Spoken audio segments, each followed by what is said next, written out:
Now to a relationship that is getting stronger with each passing day. India and Israel. The ties have thrived under Prime Minister Modi, and that's an established fact. Despite strong ties, India has not picked a side in the Israel-Palestine conflict, but that too is changing now. For the first time ever, India has sided with Israel against a Palestinian group at the United Nations. Last week, India supported Israel in a crucial vote at the United Nations Economic and Social Council, also called the ECOSOC. What was the vote about, you may ask? A Palestinian human rights NGO called Shahid wanted the observer status on the Israel-Palestine conflict. The motion was rejected, 28-14. India, the US, France, Germany, Japan, the UK, South Korea and Canada, they all backed Israel. China, Russia, Saudi Arabia and Pakistan sided with the Palestinian NGO. Now, Israel says that Shahid has links with terrorist outfits like Hezbollah, funded by Iran, and the Palestinian Islamic Jihad. India's decision to side with Israel is a departure from its policy on the region. For decades, India steered clear of this conflict. Now New Delhi has gone and backed one of these two countries publicly at the United Nations, and that's taking a position. And that should hardly come as a surprise because India's ties with Israel have seen a renaissance of sorts under Narendra Modi. Prime Minister Netanyahu refers to Mr. Modi as my friend Narendra, first name terms. He was one of the first global leaders to call Mr. Modi after the Lok Sabha election victory. The respect, as we understand, is mutual.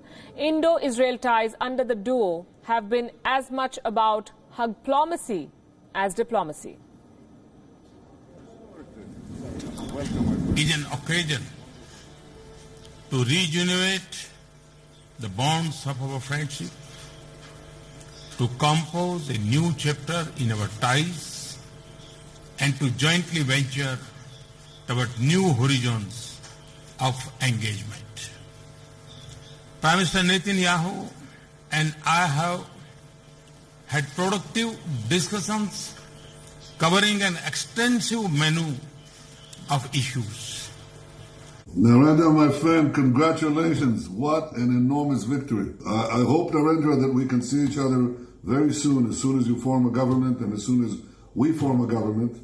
Well, thank you for your congratulations on my victory, but there's one difference. You don't need a coalition. I do. And there's a big difference. He's right. He needs a coalition, and that's not happening. So Israel is going for elections again.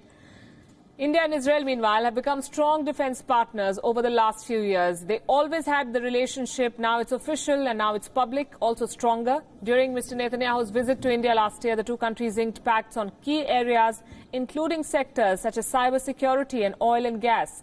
Prime Minister Modi has also openly called for more Israeli firms to utilize the liberated FDI regime in India. In 2017, India and Israel agreed to cooperate on agriculture and space technology. Israel, remember, is a technological powerhouse. Startup nation is what it's called. It's a defense superpower. It has always been a friend of India. Even when the two countries did not have diplomatic ties, Israel came to India's aid. Now, Modi's re-election bodes well for the bilateral relationship. Modi's association with Israel goes back to 2006.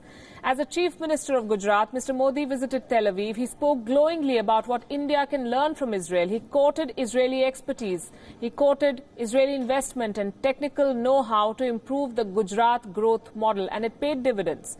Cut to 2019, Israel and Benjamin Netanyahu know that they can do business with India under Modi. Sample this. Just 2 months after Modi was elected in 2014, India put up its first balanced statement on Israel and Palestine. India expressed concerns over an Israeli operation in the Gaza Strip, but it also slammed the rocket attacks against Israel. From that balance to now, bilateral ties have grown from strength to strength, and India has backed Israel at the United Nations against a Palestinian organization. The message is clear. India is increasingly favoring Israel over Palestine, and this decision has sound logic.